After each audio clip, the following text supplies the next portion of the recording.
الحمد لله حمدا كثيرا طيبا مباركا فيه ومباركا عليه كما يحب ربنا ويرضاه، وأشهد أن لا إله إلا الله وحده لا شريك له، وأشهد أن محمدا عبده ورسوله. اللهم صل وسلم على نبينا محمد وعلى آله وأصحابه ومن تبعهم بإحسان إلى يوم الدين. أما بعد، kaum muslimin wal muslimat rahimani wa rahimakumullah.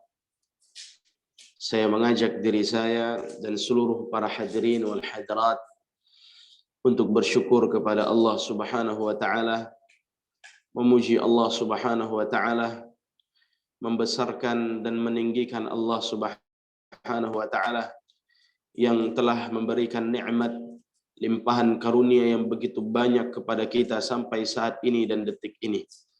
Dan dialah zat yang berhak dan sangat layak untuk kita berterima kasih dan bersyukur kepadanya. Allah Subhanahu wa taala telah melimpahkan begitu banyak nikmat dan karunia-Nya kepada kita. Dan nikmat-nikmat tersebut tidak akan mungkin kita menghitungnya. Sebagaimana kita mampu menghitung pemberian manusia, kebaikan orang lain kepada kita, kita bisa menghitungnya. Berapa kali dia memberi, berapa kali dia berbuat baik, kita bisa menghitungnya. Akan tetapi kebaikan yang Allah Subhanahu wa taala perlakukan kepada kita, nikmat dan pemberian yang Allah Subhanahu wa taala berikan kepada kita, itu tidak bisa dihitung. Begitu banyak yang telah Allah Subhanahu wa taala berikan kepada kita. Dari kita terbangun sampai kita tertidur kembali, dan seperti itu 24 jam, berhari-hari, bertahun-tahun, sampai umur kita sekarang ini ada yang 30, 40, 50, 60 tahun hidup di atas nikmat dan karunia dari Allah Subhanahu wa taala. Oleh karena patut untuk kita bersyukur dan berterima kasih kepada Allah Subhanahu wa taala agar Allah terus memberikan nikmat-Nya dan menambah nikmat kepada kita. La in syakartum la azidannakum wa la in kafartum inna adzabi lasyadid. Sekiranya kalian bersyukur kepadaku, sungguhnya aku akan menambah nikmat atas kalian. Dan kalau kalian mengingkari nikmat-nikmat tersebut, inna adzabi lasyadid, azabku begitu pedih, begitu keras. Kaum muslimin wal muslimat rahimani wa rahimakumullah.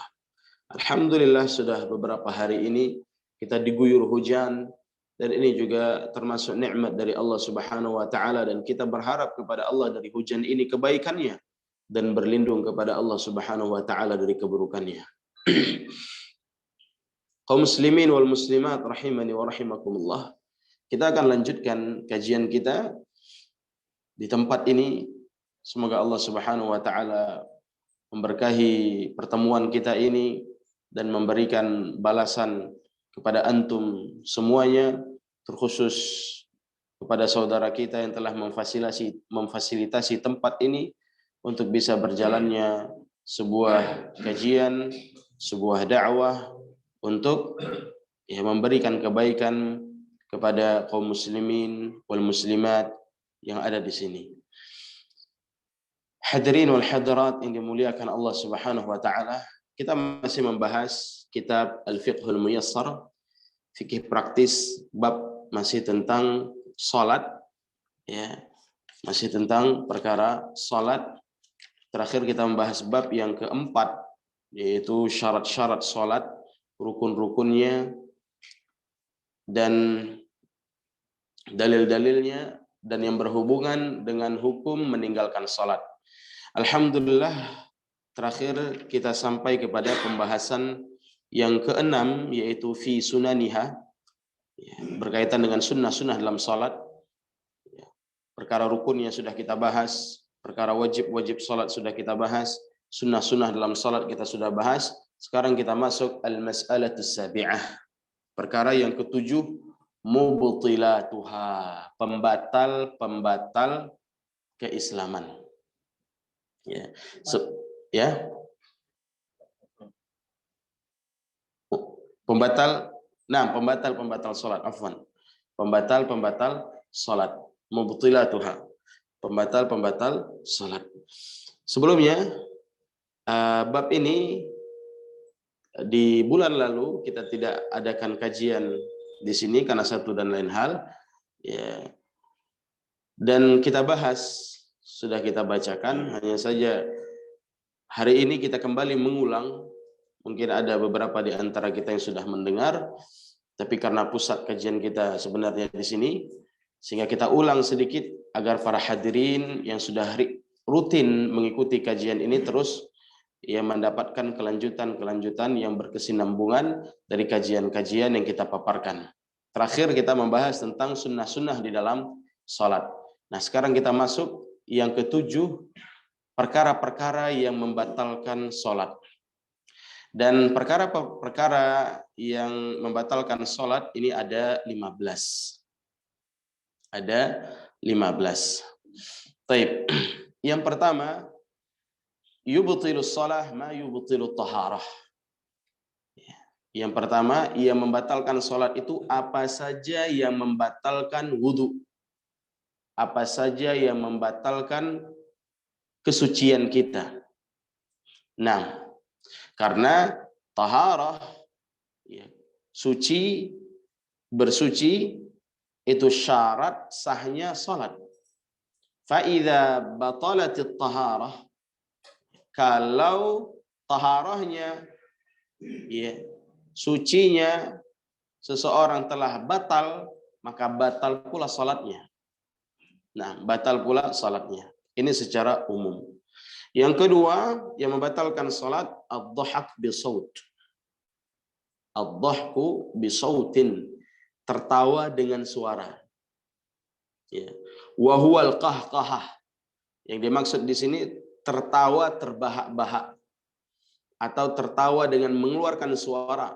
Fa innahu yubtiluha bil ijma'. Ini membatalkan salat secara ijma'. Ya. Secara ijma'. Li'annahu kal kalam, karena tertawa yang terbahak-bahak ini seperti kalam, seperti berbicara. Bal asyad, bahkan lebih parah dari sekadar berbicara. Ya. Walamma fi dzalika min al-istighfaf wat tala'ub al-munafi li maqsudis shalah. Karena yang demikian itu, yang namanya tertawa di dalam salat, ini sudah lari dari maksud salat dan masuk dalam kategori bermain-main dan meremehkan salat. Ya. Nah, ini biasanya terjadi di kalangan anak-anak ketika mereka bermain. Ini batal salatnya. Nah, mungkin jarang orang tua yang dia tertawa terbahak-bahak dalam salatnya. Mungkin anak-anak kecil atau anak-anak yang baru balik sering terkadang bermain di belakang imam, di belakang makmum atau di belakang saf. Dan mereka tertawa, saling menyenggol. Ini membatalkan salat. Dan orang tua wajib perlu untuk mengingatkan anak-anaknya ketika mereka tertawa di dalam salatnya, apakah di rumah mungkin tertawa dikarenakan dengan adik dan kakaknya atau abang-abangnya, atau di masjid dengan teman-temannya, maka orang tua, seorang ayah, walinya harus mengingatkan, kau salat ulang nak, salatmu batal karena tertawa. Nah, amal at-tabassum bila qahqahah fa innahu la yubtiluha. Sedangkan tersenyum, hanya sekedar senyum, maka ini tidak membatalkan salat. Ya, sebagaimana dinukilkan oleh Ibnul Mundhir dan selainnya, kalau senyum saja tidak terbatalkan salat. Nah, kalau senyum kadang-kadang orang tua pernah senyum ketika salat. Mungkin senyum ketika salat di rumah, ketika ada anaknya, mungkin ketika dia lagi salat, anaknya yang kecil misalkan melakukan sebuah tingkah yang nggak pernah dia buat di depan dia. Sekali dia buat tingkah yang sangat lucu ketika dia sedang salat. Tiba-tiba dia tersenyum dengan keadaan anaknya seperti itu, maka ini tidak membatalkan salat. Kalau hanya sekedar senyum. Nah, tapi kalau tertawa, terbahak, keluarkan suara, ini membatalkan salat. atau saking nggak sanggupnya dia sampai dia terpingkang di dalam ketawanya, ini membatalkan sholat. Tidak sanggup dia menahan ya tawa ataupun lucunya, ini membatalkan sholat. Kemudian yang ketiga, al-kalam amdan li ghairi maslahatis salah. Berbicara dengan sengaja tanpa ya ada sangkut paut dengan maslahat sholat. Ya. 6. Fa'an Zaid bin Arqam, dari Zaid bin Arqam, dia berkata, kunna natakallam fi shalah, dulu kami pernah ngomong di saat sholat. Dulu, ini para sahabat, kami pernah berbicara dulu di saat sholat. 6. Yukallimur rajul minna sahibahu. Seseorang mengajak bicara temannya ketika sholat. Wa huwa ila janbihi fi shalah, padahal dia tengah dalam keadaan sholat di sampingnya. Hatta nazalat, sampai-sampai turun ayat surah Al-Baqarah ayat 238, wa qumu lillahi qanitin. Kata Allah, dan tegakkanlah salat dalam keadaan engkau tunduk, artinya tidak berbicara. Dalam ayat ini dikatakan fa umirna bisukut wa nuhina 'anil kalam. Melalui ayat ini kami dilarang, ya, kami diperintahkan untuk diam dan kami dilarang untuk berbicara. Fa in takallama jahilan aw nasiyan la tubtilu salatahu. Tapi kalau berbicaranya dia karena kejahilan, tidak tahu hukumnya, atau karena lupa, la tubtilu salatahu, maka tidak batal salatnya. Kalau jahil, kalau tidak tahu atau lupa. Ya. Karena dulu ya di zaman para sahabat ketika mereka salat di belakang Nabi Shallallahu Alaihi Wasallam, ada seseorang yang bersin. Ya, ada seorang yang bersin. Maka yang bersin itu mengucapkan alhamdulillah. Didengar dengan orang yang di sebelahnya, yarhamukallah, dia menjawab. Maka yang bersin menjawab lagi, yahdikumullah wa yuslih balakum. Ya. Kemudian yang lainnya melihat kepada yang bersin dan mengatakan, kenapa engkau berbicara? Padahal dia sedang sholat. Dia menanyakan, kenapa kau berbicara? Kau juga Akhirnya sebagian orang yang sholat di belakang Nabi ribut. Maka Nabi SAW setelah sholat mengatakan, ini sholat. Ya. Tidak layak di dalam sholat ada pembicaraan. Sehingga turun surat ini, ayat ini dalam surah Al-Baqarah, wa qumu lillahi qanitin. Sholatlah kalian menghadap Allah Subhanahu wa taala dengan qanitin, dengan tunduk, tanpa ada pembicaraan selain apa-apa yang disyariatkan dalam sholat, zikir-zikir yang ada dan doa-doa yang ada. Nah, maka ini ya berbicara seperti ini membatalkan sholat. Tapi dikatakan di sini fa'in takallam jahilan aw nasiyan. Kalau dia berbicara karena jahil atau lupa, seperti keadaan sahabat tadi. Mereka jahil, nggak tahu. Ya, karena mereka nggak tahu berbicara, akhirnya ditegur oleh Allah Subhanahu wa taala melalui ayat dan ditegur oleh Nabi Shallallahu Alaihi Wasallam karena jahil. Sehingga kisah tadi tentang sahabat yang bersin di dalam salat, Nabi SAW tidak menyuruh mereka untuk mengulangi salat. Kenapa? Karena mereka nggak tahu hukumnya, dan mereka atau karena mereka lupa, atau memang karena terbawa. Ya. Imma dia jahil, nggak tahu, atau lupa. Ya. Dan yang akhirnya yang lainnya pun ikut mengeluarkan pembicaraan. Sadar nggak sadar dia pun ikut berbicara, padahal mereka juga sedang sholat. Nah, tapi kalau berbicara ya dengan sengaja, ada maslahat di dalam sholat, boleh. Ya, contoh, mengeluarkan kata-kata subhanallah ketika imam salah. Ya, yang seharusnya dia duduk tasyahud awal di rakaat kedua, tapi dia nggak duduk tasyahud awal, imam langsung bangkit. Atau imam lupa, diingatkan oleh makmum dengan subhanallah. Ini kan kalam namanya. Ya, bicara namanya kalam. Tapi limaslahatis shalah, untuk kemaslahatan salat dan ada syariatnya, maka yang seperti ini diperbolehkan. Bahkan itu memang cara mengingatkan imam. Tapi kalau tidak ada kemaslahatan salat, nggak boleh. Makanya yang ketiga ini dikatakan al-kalam amdan li ghairi maslahatis shalah.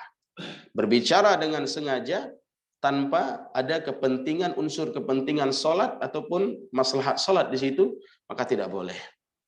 Nah, yang keempat yang membatalkan sholat, mururul mar'ah al-balighah, melintasnya seorang wanita yang baligh, melintasnya seorang wanita yang baligh. Awil himar, atau melintas di hadapan kita yang sedang sholat, himar, keledai.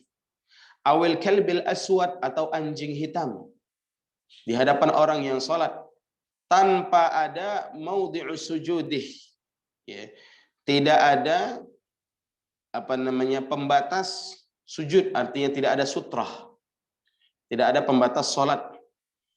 Nah, Nabi SAW bersabda, idza qama ahadukum, apabila kalian bangkit untuk menegakkan sholat, fa innahu yasturuhu idza kana baina yadayhi mithla akhir rahl, maka akan menutupinya, akan membatasinya apabila ada sebuah benda seperti pelana unta. Ya, tingginya seperti pelana unta. Fa idza lam yakun baina yadayhi mithlu akhirat ar-rahl, kalau tidak ada pembatas itu di hadapannya seperti setinggi pelana unta, fa innahu yaqta' salatahu al-himar wal mar'ah wal kalb al-aswad, maka salatnya akan terputus apabila dilewati keledai, wanita yang sudah baligh, atau anjing hitam. Maka di antara sunnahnya seseorang itu ketika hendak melakukan salat meletakkan sutrah, pembatas. Ya, sutrah itu minimal setinggi pelana unta. Ya. Atau tempat duduknya unta yang kita bersandar itu, ya, mungkin setinggi 2 jengkal, ya, atau 1 jengkal lebih, itu sudah bisa dijadikan sutrah. Makanya kadang di beberapa masjid ada itu disediakan sutrah. Ya, sutrah itu pembatas.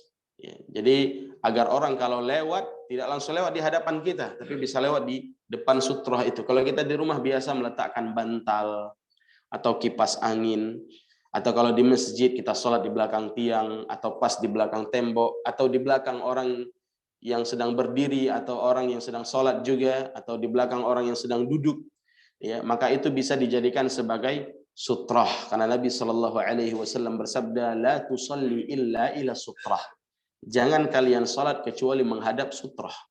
Ya, meletakkan sutrah. Dan permasalahan sutrah ini khilaf di antara para ulama. Ada yang mengatakan wajib, ada yang mengatakan sunnah.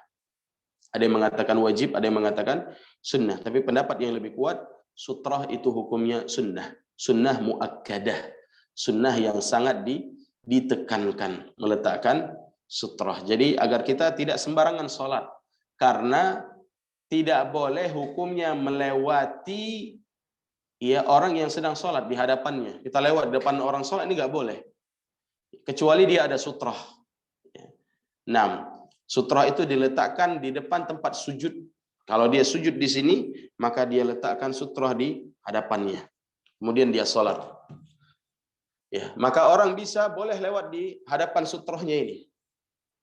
Ya, di hadapan sutrahnya, pembatasnya. Tapi tidak boleh melewati di hadapan dia. Antara sutrah dengan orang yang sholat, dia nggak boleh lewat dari sini. Kalau ada orang yang lewat di hadapannya, dia hendaknya mencegah. Ya, boleh dia cegah. Siapa yang mau lewat, lewat di hadapan sutrahnya. Nah, kalau sudah ada sutrah seperti ini, ya, lewat wanita, lewat anjing hitam, misalkan dia sholat lagi camping, atau dia lagi sholat di luar, atau lewat himar, keledai, maka tidak membatalkan sholatnya. Ya. Nah, yang kelima, kashful aurah amdan, menyingkap aurat dengan sengaja. Ya, ini tentunya membatalkan sholat. Ya, menyingkap aurat dengan sengaja. Laki-laki dan perempuan sama. Ini pembatalnya ini baik untuk laki-laki maupun perempuan. Ya, menyingkap aurat dengan sengaja. Tapi kalau tidak sengaja, ya, umpamanya kita lagi sholat, anak kita yang kecil lasak, ya, ibunya sedang sholat, dia sudah manjat di punggung ibunya, ditarik mukunanya, keluar rambutnya, nampak rambutnya, atau nampak lengannya, atau betisnya, diangkat sama anaknya, mungkin dia main kolong-kolongan ketika orang tuanya sedang sholat, ya, maka ini tidak membatalkan sholatnya. Tapi kalau sengaja, ini yang membatalkan. Ya. Atau bapaknya, anaknya main-main ya bersama dia, bapaknya cuma pakai sarung, ya. Nah, dan cuma pakai daleman celana pendek misalkan. Kemudian anaknya menyingkapnya, lasak anaknya, bermain-main anaknya, maka ini tidak mengapa. Tapi kalau sengaja, ini yang membatalkan salat. Yang keenam, istidbarul qiblah. Yang keenam, membelakangi kiblat. Membelakangi kiblat. Karena menghadap kiblat syarat sah salat. Ketika membelakangi kiblat, ya, maka batal salatnya. 6. Kemudian, tapi kalau dia hanya menoleh tidak membatalkan sholat. Ya. Tapi kalau menolehnya sampai berputar balik, ini membatalkan sholat. Kemudian yang ketujuh, ittisalun najasah bil musalli ma'al ilmi biha wa tadhkiruha idza lam yuzilha fil hal. Adanya najis pada orang yang sedang sholat, ya. Adanya najis pada orang yang sedang sholat, yaitu di pakaiannya, ya. Mal'il biha, dalam keadaan dia mengetahuinya, dia tahu itu najis, ini batal sholatnya. 6. Umpamanya ada kotoran, ya, dan dia tahu, ya, dia tetap sholat, maka sholatnya tidak sah. Ya. Apakah dia tadinya baru membersihkan kotoran anaknya, terkena ke pakaiannya, atau dia baru buang air kecil, percikan air seninya itu kena pakaiannya, ini membatalkan sholat. Ya, makanya Nabi menyebutkan dalam sebuah hadis, ya, banyak orang yang masuk neraka itu gara-gara air kencingnya.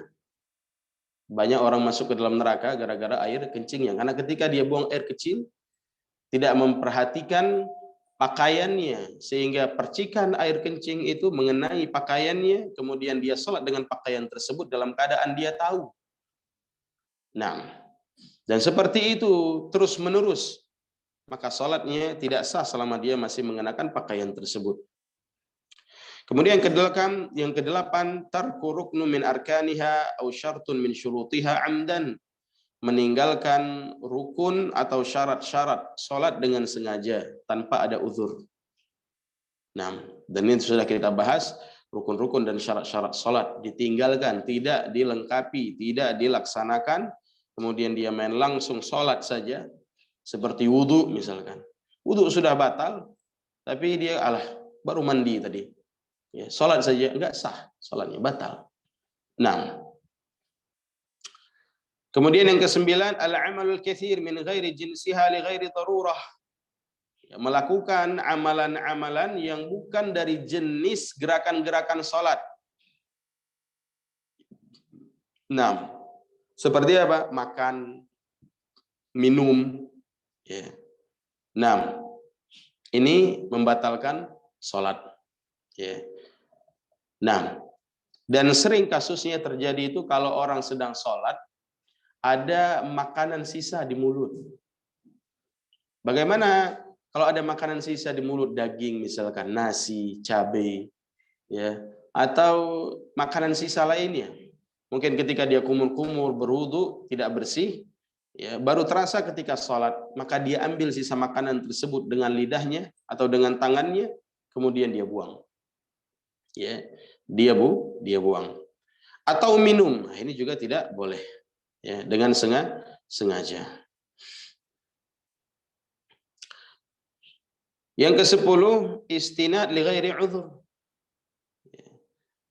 Yang ke-10 yang membatalkan sholat, bersandar tanpa ada uzur.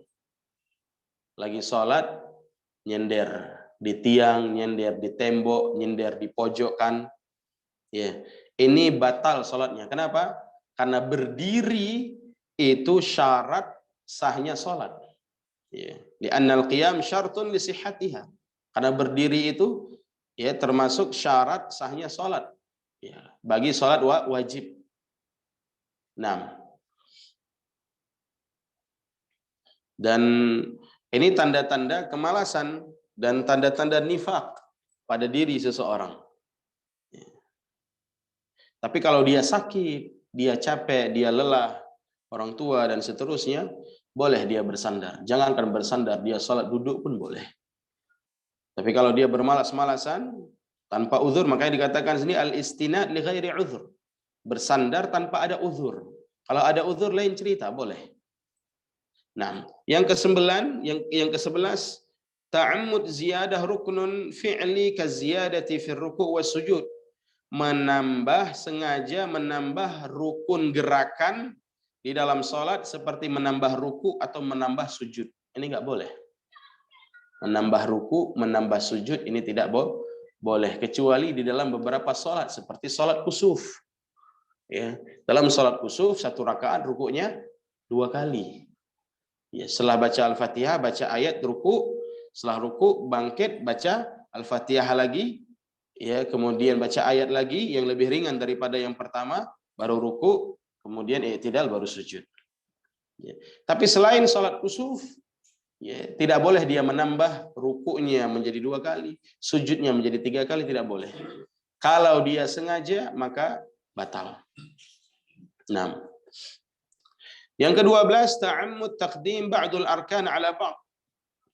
Sengaja atau menyengaja mendahulukan satu rukun terhadap rukun yang lain. 6. Ketika dia sholat, ya, takbir, kemudian ketika dia takbir dia langsung sujud. Habis baca Al-Fatihah, baca ayat, Allahu Akbar, sujud langsung. Ya. Kayak sholat anak baru umur 2 tahun. Dia nggak tahu ruku. Begitu berdiri langsung nyunsep ruku, sujud. Nah, rukunya belum. Ya. Padahal ruku dulu. I'tidal baru sujud. Ini dia sujud dulu. Habis sujud baru i'tidal, ruku, sujud. Ya. Ini batal salatnya. Tidak boleh menyengaja mendahului satu rukun dengan rukun-rukun yang lain. Kemudian yang ke-13, ta'ammud as-salam qabla itmamiha, sengaja salam padahal belum waktunya. Ya. Belum waktunya salam dia sudah salam duluan. Ya. Mungkin terjadi umpamanya ada kejadian orang itu sholat, ya, dia buru-buru, ya, dia baru sholat 1 rakaat, 2 rakaat. Ya, padahal sholatnya itu 4 rakaat atau 3 rakaat. Di rakaat kedua dia langsung salam. Ya. Dia langsung salam, ini batal, sholatnya tidak sah. Ya. Nah, atau dia mungkin sakit perut. Mungkin dia berijtihad di dalam dirinya, dalam pikirannya, bahwa sholat itu diawali dengan takbir, diakhiri dengan salam, karena dia sakit perut. Daripada batal begitu saja, dia salam dulu. Ya. Setelah salam baru dia keluar, sama saja. Mau dia tidak salam atau dia salam sebelum waktunya, sama-sama batal. Ya, tidak diterima. Atau dia khawatir ditinggali oleh rombongannya, dia baru sholat 1 rakaat, kemudian diakhiri dengan salam terus, sama saja sholatnya batal dan tidak sah. Nah, kenapa? Salam sebelum waktunya. Yang ke-14, ta'ammudu ihalatil ma'na fil qiraah. Ya, sengaja, ya, menyalahi di dalam bacaan Al-Quran. Artinya baca Qurannya salah-salah. Khususnya di sini qiraatul Fatihah. Bacaan Al-Fatihahnya salah. Padahal Al-Fatihah itu rukun. Tapi dia bacanya salah sehingga merubah makna. Ihalatul makna, merubah makna kepada makna yang lain. 6. Seperti dia misalkan membaca, ya, Alhamdulillahi Rabbil Alamin, dia tidak membaca Alhamdu, tapi dia membaca Alhamdu atau Hamdulillahi Rabbil Alamin. Itu menghilangkan makna atau merubah makna. Alnya tidak jelas, haknya menjadi ha. Ya. Atau huruf-huruf yang lain yang merubah makna, terkhusus dalam surah Al-Fatihah. Maka penting seorang itu mempelajari ya, membenarkan tashih atau tahsin surah Al-Fatihah karena dia bagian dari rukun salat. Jangan sampai sekian tahun kita salat tidak ada satupun salat yang diterima oleh Allah Subhanahu wa taala dikarenakan Al-Fatihahnya asal-asalan. Ya, tidak tepat. Nah, kemudian yang ke-15 yang terakhir, faskhun niyah bitaraddud bil fasakh. Membatalkan niat. Ya. 6. Membatalkan niat salat. Bil azm alaihi, tapi dengan tekad. Ya. Dengan tekad. Ya, sama seperti orang udah tekad membatalkan puasa, padahal dia sedang puasa. Bertekad ingin membatalkan puasa, batal puasanya. Ya. Karena niat itu ya syarat sahnya salat, syarat sahnya ibadah. Ketika niat sudah nggak ada lagi, itu apa dia lanjutkan ibadahnya.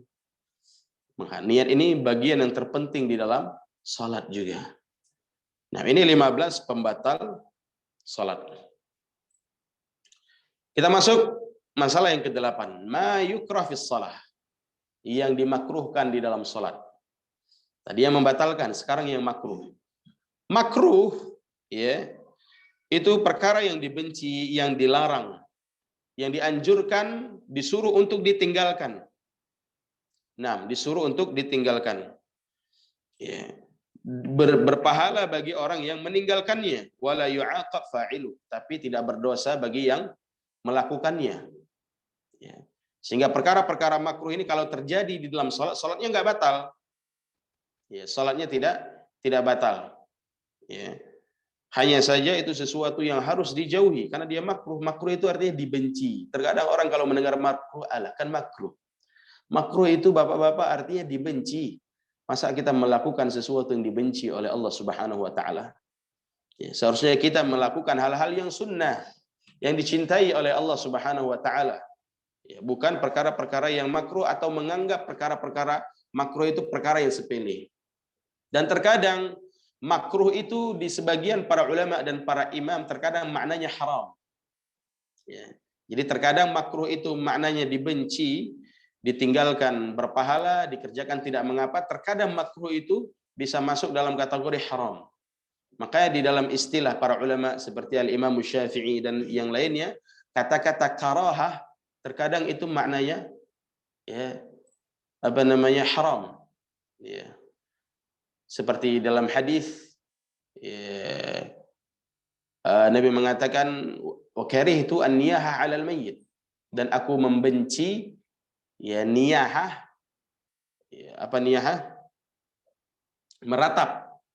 Ya, meratapi mayat aku benci. Apa maksud benci di sini? Haram hukumnya. Tidak boleh meratapi mayat, tidak ridha dengan kepergiannya, tidak ridha dengan meninggalnya dia. Ya. Taib. Namun di sini makruh yang dimaksud di sini dalam salat, dalam hukum fikih, makruhnya di sini adalah makruh yang dianjurkan untuk ditinggalkan dan berpahala apabila meninggalkannya, dan tidak berdosa, artinya tidak disiksa dia, tidak dihukum dia dikarenakan melakukannya. Dan perkara makruh ini boleh dilakukan kalau dalam keadaan darurat, kalau ada alasan. Perkara-perkara makruh ini boleh dilakukan. Nanti akan kita sebutkan contoh-contoh perkara yang makruh, tapi karena ada uzur, karena ada keperluan, perkara makruh ini menjadi boleh. Perkara makruh ini menjadi boleh. Perkara yang makruh dalam salat yang pertama, al-ikhtisar 'ala al-Fatihah fi rak'atain al-ulayain. Mencukupkan membaca Al-Fatihah di 2 rakaat pertama. Umpamanya dia salat Isya atau salat zuhur 4 rakaat. Ya, dia cuma baca Al-Fatihah di rakaat pertama, rakaat kedua. Ya. Rakaat ketiga, rakaat keempat dia nggak baca Al-Fatihah. Ya. Dia tidak baca Al-Fatihah. Ini hukumnya makruh. Ya, hukumnya makruh. Kenapa? Limukhalafati dzalika li sunnati Nabi SAW wa hadihi fi shalah. Karena menyelisih sunnah Nabi dan menyelisih petunjuk Nabi SAW dalam salat. Maka kita wajib baca Al-Fatihah, hendaknya baca Al-Fatihah di rakaat pertama, rakaat kedua, rakaat ketiga, rakaat keempat.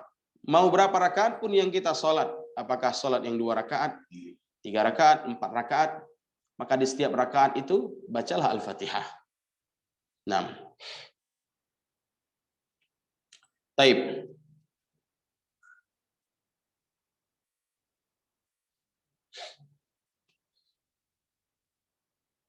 Afan. Al-ikhtisar 'ala al-Fatihah fi rak'atain al-ulail, maksudnya al-ikhtisar 'ala al-Fatihah fi rak'atain al-ulayain, mencukupkan membaca Al-Fatihah di 2 rakaat pertama. Artinya tidak membaca ayat, afwan. Tidak membaca ayat. Ya. Maksudnya bukan di rakaat ketiga, rakaat keempat nggak baca Al-Fatihah. Ya, maksudnya dia hanya baca Al-Fatihah saja, tapi nggak baca ayat. Di rakaat pertama dan rakaat kedua. Misalkan setelah takbir baca Al-Fatihah. Ya. Setelah baca Al-Fatihah dia langsung ruku.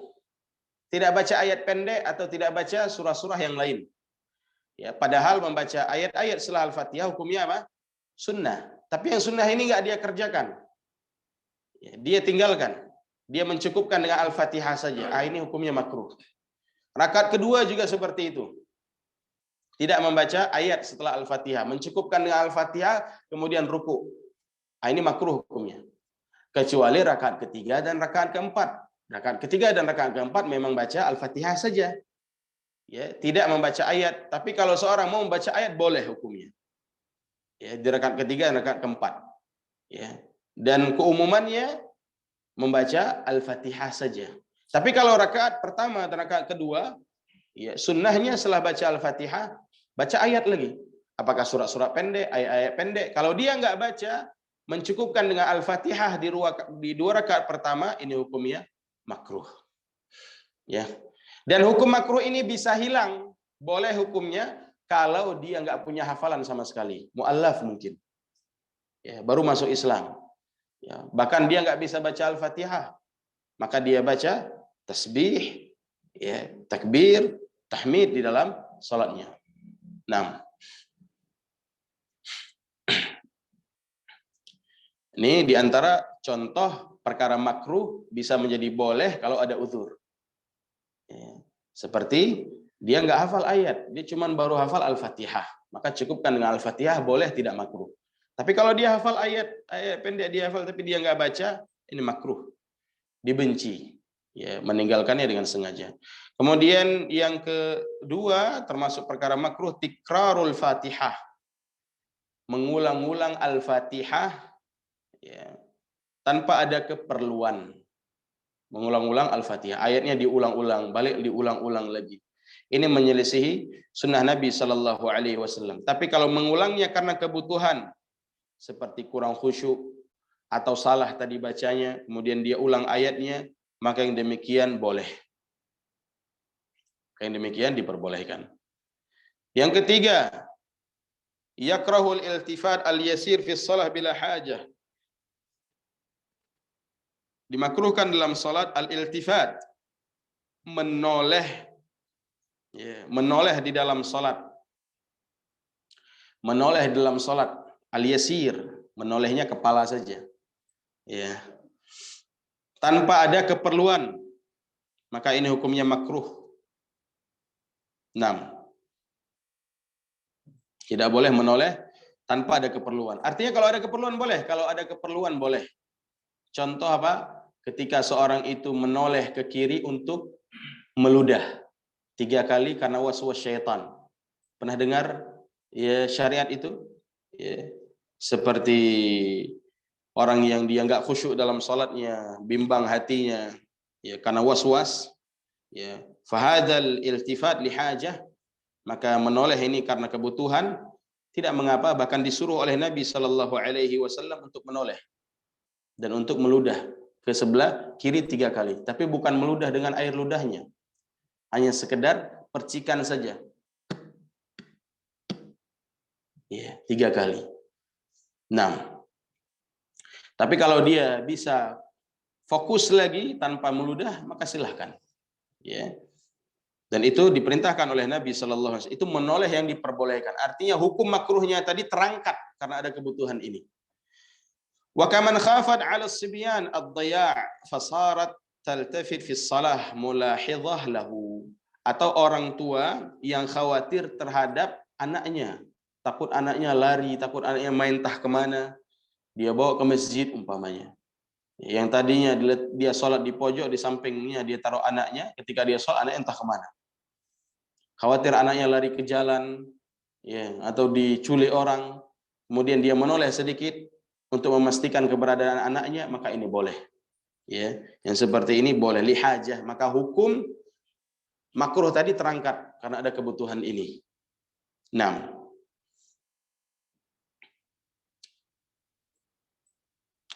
Kemudian yang keempat, taghmidul ainain fi shalah, memejamkan kedua mata ketika salat, merem, salatnya merem.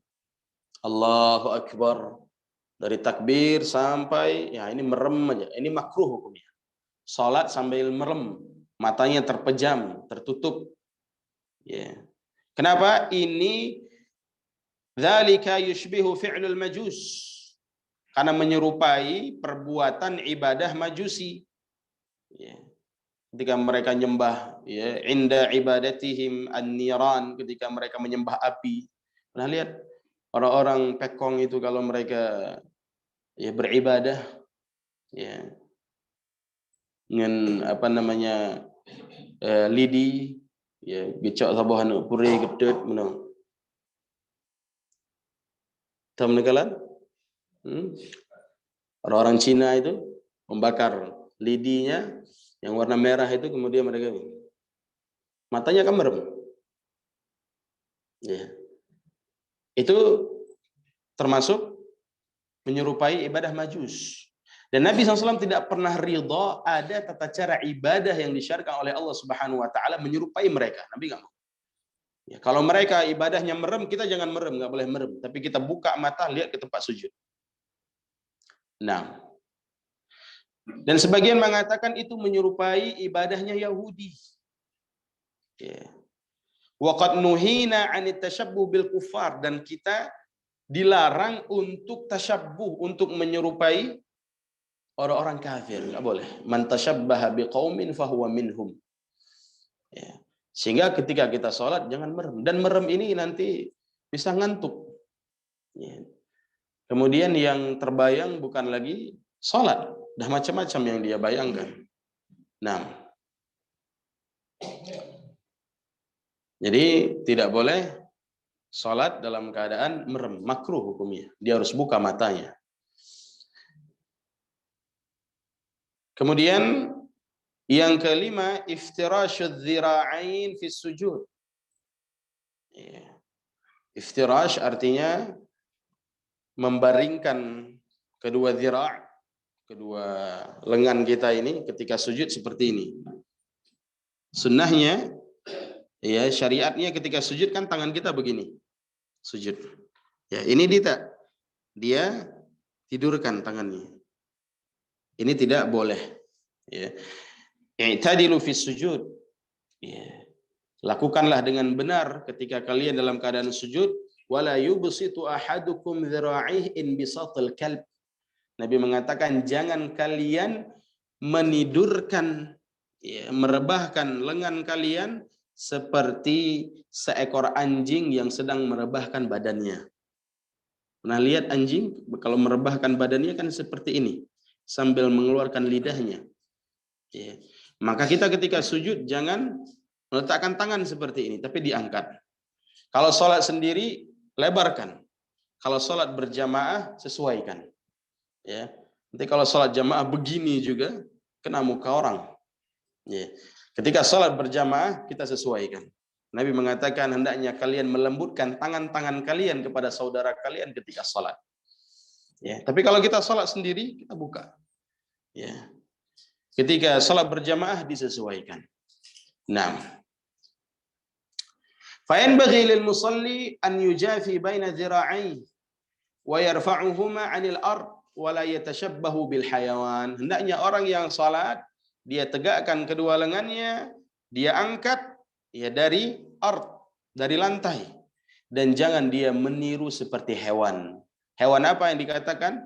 Yang dimaksud adalah anjing tadi. Di dalam hadis Ya, yang diriwayatkan oleh Al-Imam Al-Bukhari. Taib. Kemudian yang keenam yang makruh di dalam salat, kathratul abath fi shalah. Ya. Banyak sekali gerakan-gerakan yang sia-sia di dalam salat. Ya. Kan kadang ada orang salat, 3 salat garuk leher, 3 salat benarkan peci, 3 salat benarkan kancing baju, benarkan sarung, ya. Ketika salat banyak sekali ya gerakan-gerakan yang abath. Abath itu sia-sia. Ya.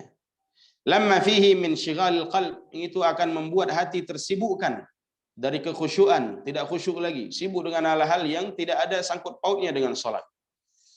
Nah, ini juga hukumnya makruh. Tapi kalau ada hajat, hukum makruh ini terangkat, hilang.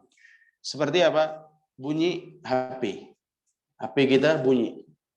Ya, musik lagi. Maka daripada mengganggu sholat kita dan mengganggu jamaah yang lain, maka kita boleh menggerakkan tangan kita meraba. Ya, tekan aja apa yang bisa ditekan. Apakah tombol mati atau tombol angkat.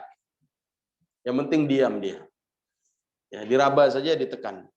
Ya, kemudian selesai. Itu ada hajat. Boleh seorang bergerak, menggerakkan tangannya untuk mematikan HP-nya. Atau ya, ketika dia sholat, dia pilek misalkan. Ingusnya jatuh meler. Ya. Biasa kalau orang pilek ya melanda pertama kali itu pileknya ingusnya cair. Ya. Kadang membuat kita gatal hidungnya sampai jatuh. Ya, itu boleh kita gerakkan tangan atau ada tisu di kantong boleh kita gerakkan untuk mengelap ingus tersebut. Itu hajat agar kita tetap khusyuk. Ya, agar ingus ini tidak mengganggu sholat kita. Atau ada yang gatal. Ini kalau kita nggak garuk akan hilang kekhusyuan. Nggak fokus lagi kepada sholat. Ya, fokusnya kepada tempat yang gatal itu. Maka kita boleh menggerakkan tangan kita menggaruknya ya, untuk menghilangkan gatal. Ya. Atau gerakan-gerakan seperti pernah dikerjakan oleh Nabi Shallallahu Alaihi Wasallam. Ibnu Mas'ud suatu hari sholat ingin mengikuti Nabi Shallallahu Alaihi Wasallam. Nabi sholat sendiri, Ibnu Mas'ud ingin gabung dengan sholatnya Nabi Shallallahu Alaihi Wasallam. Dia berdiri di sebelah kiri Nabi Shallallahu Alaihi Wasallam. Maka Nabi SAW menggerakkan tangannya dan memutarkan ya Ibnu Mas'ud sehingga memposisikan Ibnu Mas'ud di sebelah kanan. Itu gerakan yang diperbolehkan karena ada hajat. Ya. Tapi kalau gerakan yang abath, kebiasaan memang orang kalau sholatnya itu suka bergerak, ini makruh. Lagi ruku, benari sarung, ya, benari baju, benari imamah, ya, benari kancing, benari lagi sholat, benari pakaian, yang tidak ada hajat, ya, ini abath, gerakan yang sia-sia, nah ini makruh. Tapi kalau ada hajah, itu lain cerita. Kalau ada hajah, terangkat hukum makruhnya. 6. Kemudian at-takhassur. Nuhina an yusalli ar-rajul mukhtasaran. Wat-takhassur wal ikhtisar fi shalah wad'u ar-rajul yadahu 'ala al-hadar wal khasirah. Ya. At-takhassur itu salat dengan ya cara apa namanya ini? Tumpang pinggang ya. Tumpang pinggang. Ya, dijelaskan di sini wad'ur rajul yadahu 'alal khasar. Dia meletakkan tangannya di pinggangnya. Ya. Wa hiya basatul insan mustadaq fawqal warakain. Wa qad 'ullilat Aisyah radhiyallahu taala anha al-karahah bi anna al-yahud taf'aluhu. Ya. Ini seperti ya salatnya orang-orang ataupun ibadahnya orang-orang Yahudi. Ya, terkadang mereka sholatnya tumpang ya apa namanya pinggang, sebagaimana yang disebutkan oleh Aisyah tentang makruhnya sholat seperti itu. Ini secara detailnya wallahu a'lam bagaimana yang dimaksud posisi at-takhassur ini. Yang ke-8 as-sadlu wa taghtiyatul fam fi shalah. As-sadl wa taghtiyatul fam fi shalah. As-sadl menjulurkan pakaian. Menjulurkan pakaian.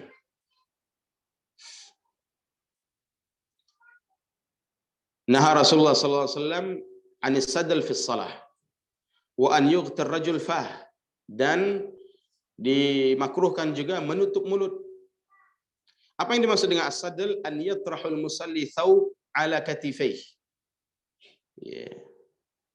wa la yaruddu tarfihi ala al-katifain, wa qila irsalu thawb hatta yusibu al-ard fa yakunu bi ma'na al-isbal. Jadi as-sadl di sini ada dua maknanya. Makna yang pertama, as-sadl, seseorang itu memakai selendang, kemudian selendangnya dia pakaikan di lehernya, kemudian menjulur ke bawah panjang. Ya, menjulur ke bawah panjang tanpa dia ikat, dia dia lilit, dia balikkan ke kepalanya, tapi dia panjang sampai ke bawah. Ini makna sadl yang pertama. Makna sadl yang kedua, irsalu thawb, dia menjulurkan pakaiannya ke bawah sampai di bawah mata kaki, yang bermakna isbal. Ya. Yang bermakna isbal. Dan digabung perkara makruh di sini menutup mulut. Ya. Taghtiyatul fam, menutup mulut. Ya. Ini makruh. Ya. Kecuali ada hajat. Makanya orang sholat pakai masker, hukumnya makruh kecuali ada hajat, kecuali kalau dia sakit. Ya. Dia nggak, misalkan dia pilek, bersin, atau ada penyakit lain yang dikhawatirkan menular. Walaupun menularnya bukan dengan sendirinya, tapi menularnya penyakit karena Allah Subhanahu wa taala. Saya dia menjaga, boleh. Hukum makruhnya terangkat karena uzur ini. Ya. Atau karena wabah misalkan, pakai masker, maka hukum makruhnya terangkat. Begitu juga wanita-wanita muslimah yang bercadar misalkan. Dia sholat di masjid, kebetulan di masjid itu tidak ada tirainya, tidak ada hijab, terbuka gitu aja. Kan ada sebagian masjid, ya, di belakang wanitanya tidak ada tirai. Ya. Maka bagi mereka yang berhijab, yang pakai cadar, khawatir kalau dia membuka hijabnya semua orang akan melihat dia, sedangkan biasanya dia tertutup. Maka ketika itu dia boleh memakai cadarnya ketika sholat. Ya. Tapi kalau ada hijab sudah dipersiapkan, ya, oleh pengurus masjid, ada tirai, artinya wanita di situ ketika dia mengenakan pakaiannya atau dia mengenakan mukenanya atau dia buka cadarnya, aman, tidak ada yang melihat. Maka ketika keadaan seperti itu wanita sholat membuka cadarnya. Kalau wanita lain melihat tidak mengapa. Ya. Hanya saja dia tutup wajahnya dari pandangan laki-laki. Ya. Jadi kalau kondisi masjidnya seperti itu, buka. Kalau dia tetap pakai cadar, maka sholatnya dalam keadaan dia melakukan perkara yang makruh. Makruh. Nah, tapi kalau tidak ada hijab, tidak ada tirai di masjid tersebut, maka boleh dia pakai cadarnya. Nah, Allah Ta'ala alam. Kemudian yang ke-9, musabaqatul imam, mendahului imam. Ini makruh. Imam belum sujud, ya. Misalkan dari i'tidal baru Allah, dia sudah nempel duluan jidatnya. Imam baru menuju, ya. Baru mau sujud dia sudah duluan.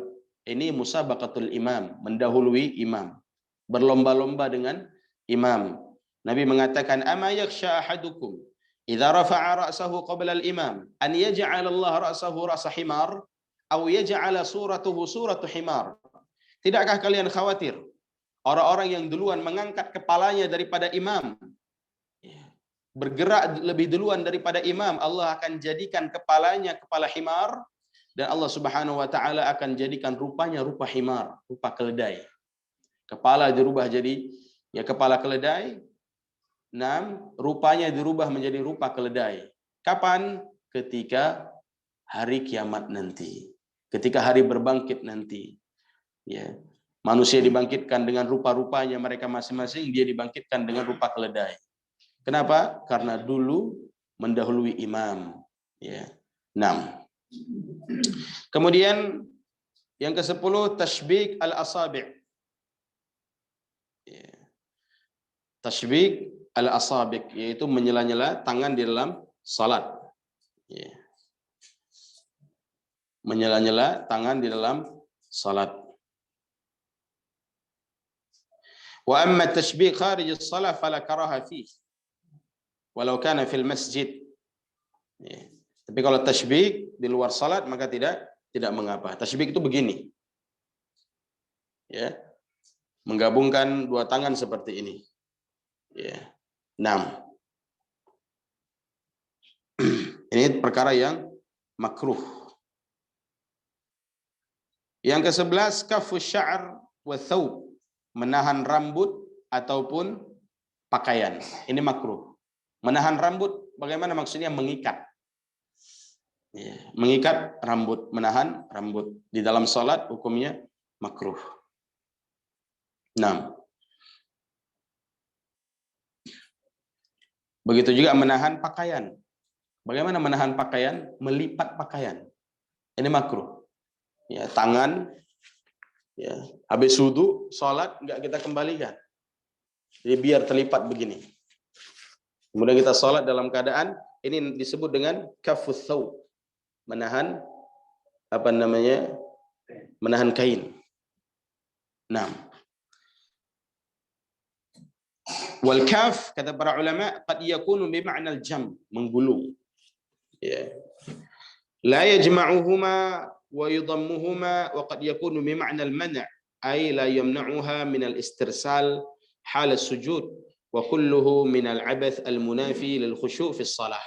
Atau dia menahan pakaian ketika dalam salat, dia menahan pakaiannya, dia tahan sarungnya, dia tahan bajunya, ya. Atau menahan dengan makna seperti itu, maka ini makruh.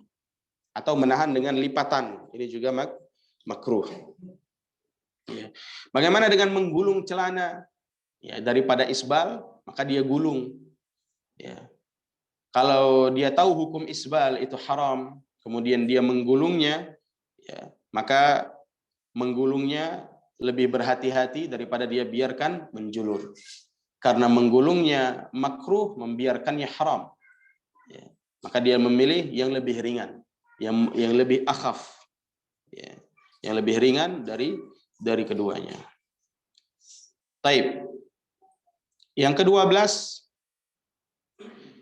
makruh salat ketika dihidang makanan. Makanan sudah dihidang, waktu salat tiba atau waktu qomat tiba. Ya. Maka ini makruh untuk salat. Tapi ada rinciannya. Ya. Tidak semerta-merta makanan sudah dihidang, qomat sudah dikumandangkan, kita makan dulu. Ya. Karena sudah dihidang makanan. Jangan pergi dulu. Ini ada rinciannya. Ya. Masyrut, ada rinciannya. Nah, yang pertama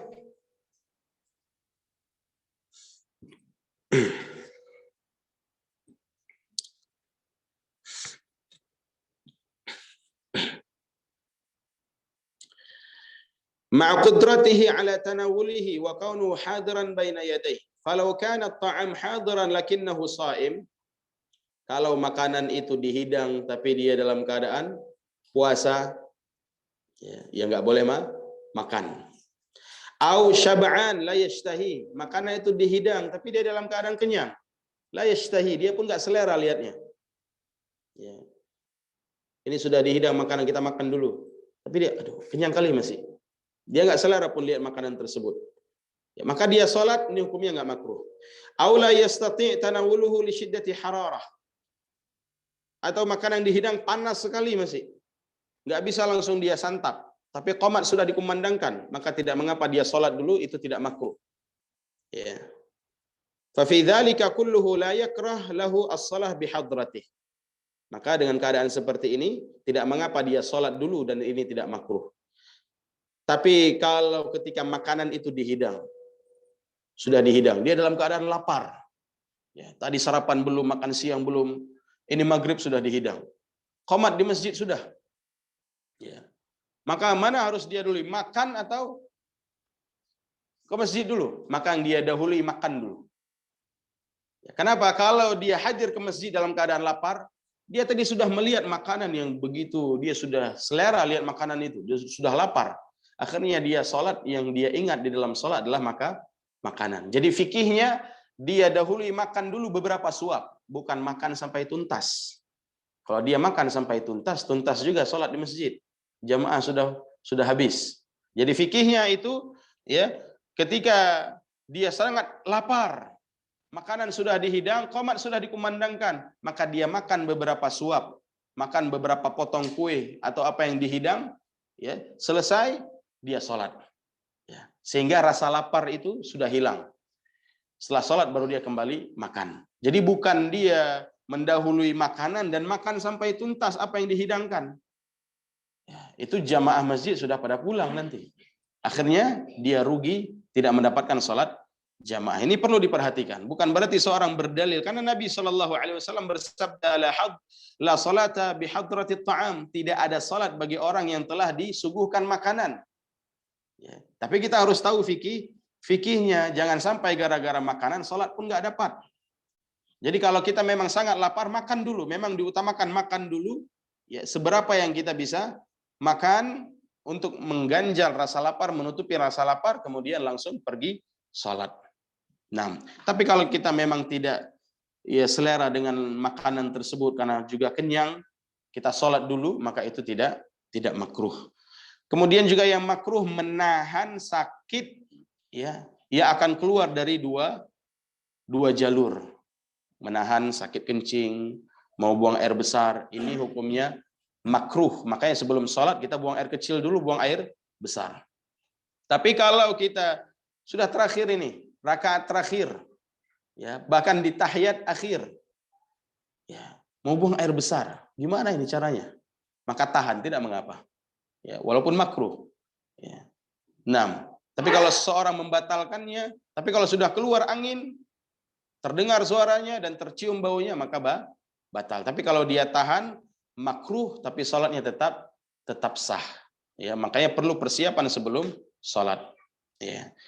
Yang terakhir, raf'ul basar ila sama, melihat ke langit. Lagi salat, pandangannya ke atas. Ya, tidak ke sujud atau melihat matanya liar ketika salat. Nah, ini makruh. Ini makruh karena juga menyerupai salatnya orang-orang atau ibadahnya orang-orang musyrikin. Jadi dalam Islam salatnya ketika seorang salat maka matanya melihat tempat sujud. An-nazar ila maudhi'is sujud. Lihat ke tempat sujud, bukan lihat ke atas. Taib. Inilah dua pembahasan kita sore ini tentang pembatal salat dan perkara-perkara yang makruh dalam salat. Semoga menambah ilmu dan kebaikan bagi kita, bisa kita jalankan, artinya kita bisa menghindari perkara-perkara yang membatalkan dan memakruhkan salat ini. Naam, semoga yang sedikit ini bermanfaat. Wassallallahu ala nabiyina Muhammad wa ala alihi wa sahbihi wasallam. Kita tutup kalau tidak ada pertanyaan. Ya. Di pembahasan sholat yang kedua tentang tertawa dengan sholat terpapar. Ya. Kalau terpapar itu sama seperti berbicara. Terkadang kita ada kena batu itu terkadang lama kita batu, terus bersambung-sambung batu. Itu bagaimana? Apa bisa disamakan seperti tertawa? Kalau batuk, dia tidak sama seperti tertawa, karena dia termasuk uzur. Berbeda dengan tertawa. Makanya dikatakan sini karena tertawa itu minal istighfaf wa tala'ub. Tertawa itu berarti meremehkan sholat dan bermain-main di dalam sholat. Karena bagi dia sisinya arahnya ke situ. Itu menghina sholat, ya, merendahkan sholat dan bermain-main di dalam sholat, dan al-munafi li maqsudi as-shalah, menghilangkan tujuan ataupun maksud sholat. Sedangkan batuk, ya, batuk itu sesuatu yang dianggap sebagai uzur karena dia sakit.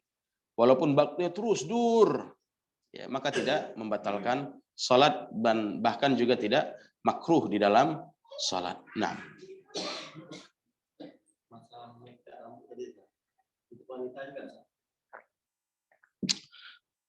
masalah mengikat rambut di sini, wallahu taala alam, secara zahir hadis mengikat rambut di sini untuk laki-laki. Ya, adapun wanita dia boleh mengikat rambutnya, hanya saja dia mengikat ke belakang, kemudian tidak dibuat seperti sanggul. Tahu seperti sanggul itu sehingga kalau dia pakai jilbab terbentuk ke belakang. Tapi dia ikat jatuh ke bawah. Agar apa? Menjaga rambutnya agar tidak keluar ketika salat. Wallahu taala.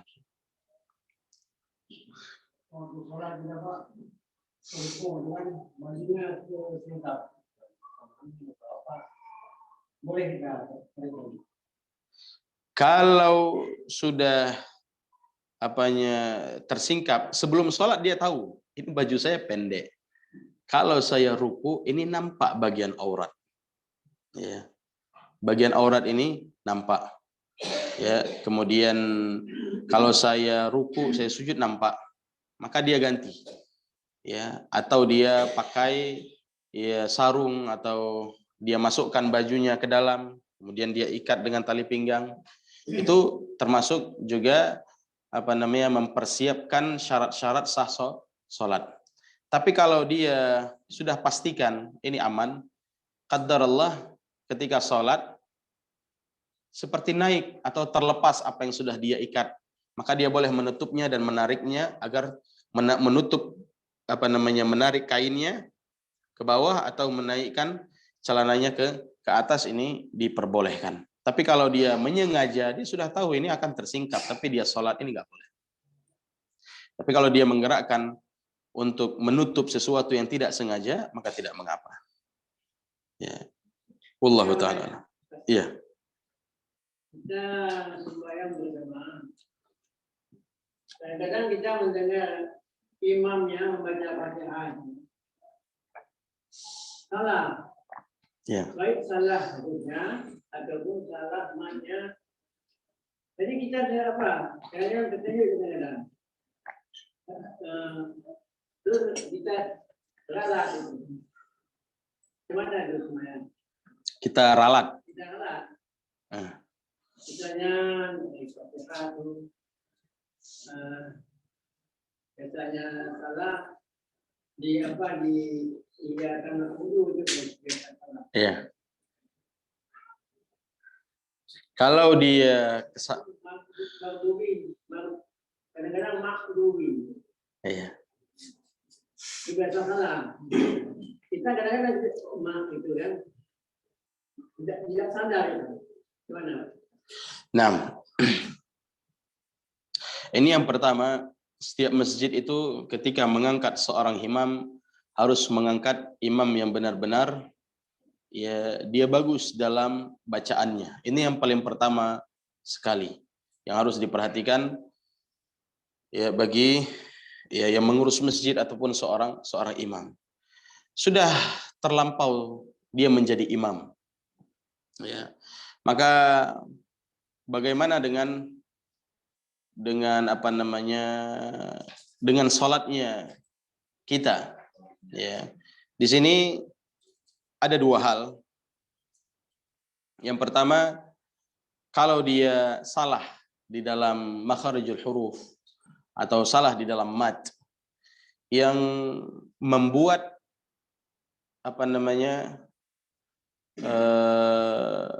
membuat makna Al-Fatihah itu berubah atau hilang maknanya, dan orang-orang yang di belakang imam itu ada yang lebih berilmu daripada imam tersebut, ada lebih bagus bacaannya, maka ketika itu dia boleh menyingkir ke belakang. Karena kalau salah dalam Al-Fatihah kita benarkan, nggak akan benar di dalam sholat kecuali dia belajar. Kecuali lupa, salah masuk ayat. Baca ayat ini, baca ayat 20 masuk ke ayat 25, lompat. Itu lain. itu kita beri. Tapi kalau salah makhraj atau salah sifat huruf, salah pengucapan yang membuat merubah makna, ini nggak bisa. Kalaupun kita benarkan di situ nggak akan benar, sulit, karena dia sudah terbiasa dengan biasa, hal yang biasa. Maka dalam hal seperti ini kita sholat di belakang. Ya. Tapi kalau kita juga bimbang, kita nggak mengilmui, karena kesalahan di dalam qiraah itu ada yang khafi, ada yang jali. Ada yang khafi, tersembunyi, nggak semua orang tahu. Nah, ini nggak masalah, lanjut saja sholat. Tapi ada yang jali, jelas salahnya. Semua orang bisa tahu, bisa menilai itu salah. Ya. 6. Dan hadis Nabi SAW, ya, sallu khalfahum in asaba falakum walahu wa in akhta falakum wa alaihi. Salatlah kalian di belakang mereka. Ya, artinya ada imam-imam yang punya kesalahan di dalam gerakan atau di dalam bacaan. Kalau mereka benar, pahalanya untuk mereka dan untuk kalian. Tapi kalau mereka salah, pahalanya tetap untuk kalian, dosanya ditanggung imam. Ya, di situ beratnya seorang imam kalau dia salah dan keliru. Ya, makmum tetap sah salatnya. Ya, hanya saja dosanya, kesalahannya ditanggung oleh imam. Tapi kalau setelah itu kita sudah tahu ini imam nggak beres, ya, maka kita jangan lagi sholat di belakangnya, khususnya dalam sholat jahar. Dalam sholat jahar, mungkin di kampung ada 2 masjid atau ada 1 masjid 1 musala. Ternyata yang di musala lebih bagus bacaannya atau di masjid lebih bagus bacaannya, kita ke masjid. Ya. Kita ke masjid. Tapi kalau tidak ada juga masjid, imam juga nggak bisa diganti, tetap beliau imamnya. Kemudian kita yang tidak mau ketinggalan sholat berjamaah, ya. Tapi di satu sisi imamnya seperti itu, ya, maka kita tetap sholat di masjid dengan berpatokan dengan hadis tadi. Kalau dia benar dalam gerakan dan bacaannya, maka pahalanya untuk dia dan untuk makmum. Kalau dia salah, maka pahalanya tetap ada untuk makmum dan dosanya dia yang menanggungnya. Sah, tetap sah. Ya, tetap sah. Tapi kalau ada, maka ini perlu diperhatikan. Seleksi imam itu harus ketat. Tidak bisa seorang seleksi imam itu patokannya dia orang lama, ya, dia orang lama di masjid, dia orang tua, tapi nggak ada ilmunya. Nah, ini tidak bisa dijadikan sebagai imam. Imam itu harus bisa menjadi panutan, baik di dalam kerajinannya, semangat dia, juga panutan di dalam ilmu. Ya, itu untuk kesolehan sholat, untuk kebaikan sholat, untuk maslahat sholat. Bagaimana kita pun kalau sholat di belakang imam yang nggak beres bacaannya, sakit telinga kita dengarnya. Nggak tenang juga hatinya. Setiap dia baca ayat, setiap dia bersuara, ada saja yang janggal, ada saja yang salah. Ya. Nah, maka para imam mungkin dia sudah banyak uzurnya. Ya, kadang ada sebagian di masjid itu imam giginya sudah nggak ada lagi. Ini dia sudah nggak betul membaca Quran, sudah nggak pas kalau sudah gigi nggak ada lagi. Ya. Jangankan gigi nggak ada lagi, hilang 1-2 gigi saja bagian depan, ya, atau bagian samping itu mempengaruhi makhraj huruf. Ya. Ya. Bagaimana lagi yang tidak punya gigi? Ini karena beliau itu kan sudah jadi imam berapa 10 tahun kan? Ya. Dia jadi imam lagi di. Nah. Kita dengar itu kita bilang itu hilang. Ya. Jadi mengenai iman baca ya sajadah sujud. Nah, membaca surah sajadah atau ayat-ayat sajadah, maka disunahkan kita untuk sujud tilawah. Itu namanya sujud tilawah, membaca doa sajada wajhiya lilladzi khalaqahu wa syaqqa sam'ahu wa basarahu wa tabarakallahu ahsanul khaliqin. Itu doa yang dibaca ketika mendengar mendengar ayat-ayat sajadah. Nama sujudnya sujud tilawah. Itu disunnahkan di dalam sholat dan di luar sholat. Apabila di dalam sholat, maka imam perlu memperhatikan keadaan jamaah. Ini kalau saya sujud, ya, makmum faham nggak? Atau makmum bingung kok tiba-tiba sujud, dari berdiri baca ayat tiba-tiba sujud. Apa imam nanti khawatir imam dikatakan membawa ajaran sesat? Nah, jadi ya imam harus punya fikih itu, pemahaman itu. Ya. Tapi kalau dia ini sudah makmum, insya Allah di sini mengerti dan sudah ada kajian, sudah dikaji pembahasan itu, jamaah sudah tahu, tidak mengapa. Ya, ibu-ibunya juga tahu. Ini repot-repotnya ibu, nanti ibu-ibu di belakang.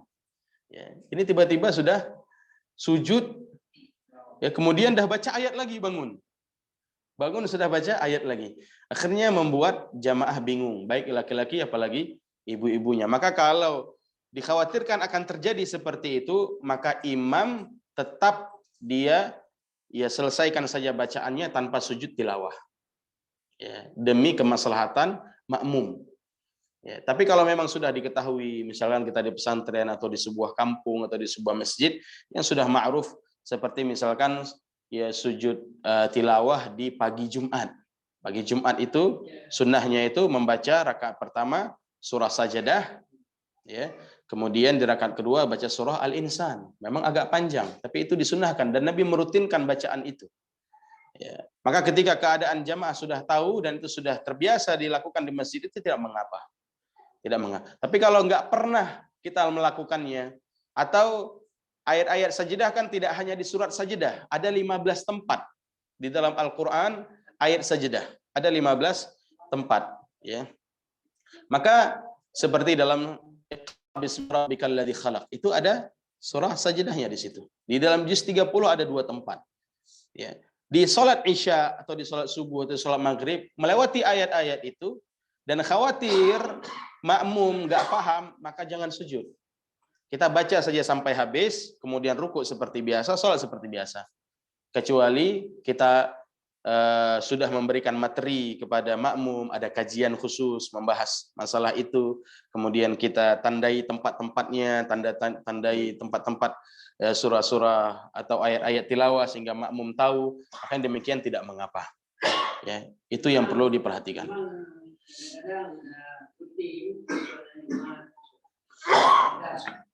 Tapi belum paham kami-kami jemaah ini membaca waktu sujud itu. Ya, membacanya itu tadi doa yang saya bacakan, itu doa yang diajarkan oleh Nabi SAW. Tapi kalau kita tidak hafal, boleh membaca doa sujud biasa. Subhana rabbiyal azim, subhana rabbiyal azim. Atau subhanakallahumma rabbana wa bihamdika Allahumma khirli. Atau membaca ayat tersebut, doa tadi yang saya bacakan, sajada wajhiya lilladzi khalaqahu wa syaqqa sam'ahu, dan seterusnya. Ya, itu memang harus dibuat kajian khusus, jadi biar jamaah tetap tahu. Ya, masalah jamaah baru orang luar datang nggak tahu ya nggak terlalu masalah. Yang penting orang dalam tahu dulu, jamaah tetap. Oh ini sujud tilawah, bukan sholat subuh 3 rakaat, kan gitu. Kadang ada orang jangan sholat situ, nggak betul tuh sholat subuh 3 rakaat. Jadi ini kan orang awam. Itulah bahayanya lisan orang awam, begitu tajam, begitu cepat. Dia tidak mengerti, tapi sudah menyesatkan, menyalahkan. Padahal itu perkara yang sunnah dikerjakan oleh imam. Tapi karena kita orang awam kadang nggak tahu, kemudian sampai ke telinga orang awam lainnya, akhirnya sudah ya sesat dan menyesatkan. Sesat, itu salah, itu nggak benar, itu ajaran baru, dan seterusnya. Itulah keadaan orang awam di masa kita. Kayak penting untuk belajar, duduk di majelis ilmu, bertanya, dan berdiskusi. Wallahu ta'ala. Kita cukupkan. Iya. Iya. Iya. Nah, ya. Udahlah awam, nggak pernah ke masjid, sekali dengar apa yang ada di masjid, ya kan? Nah. Ya. Taib, sudah ini maghrib, kita agak cepat, kita cukupkan. Subhanakallahumma bihamdik, asyhadu an la ilaha illa anta wa astaghfiruka wa atubu ilaik. Assalamualaikum warahmatullahi wabarakatuh.